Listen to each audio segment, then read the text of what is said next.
Saan ka asan ka ba yan? Wala ka. Dito sa London, saan ka? Ha?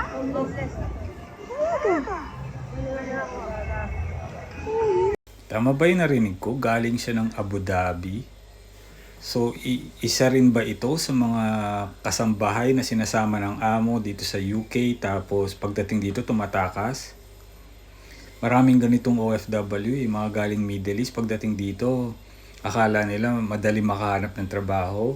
Tumatakas sa mga employer nila galing Middle East. Hindi madali dito.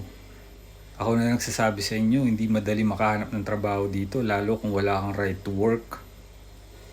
Kaya sa lahat ng mga kasambahay natin dyan na sinasama ng employer sa Europe, magdalawang isip kayo kung gagawa kayo ng ganyan. Sana matulungan ito si Kabayan, hindi lang yung pag-aabot ng limos, no? Dapat dito sinasama sa embassy. Ipa-repatriate na yan.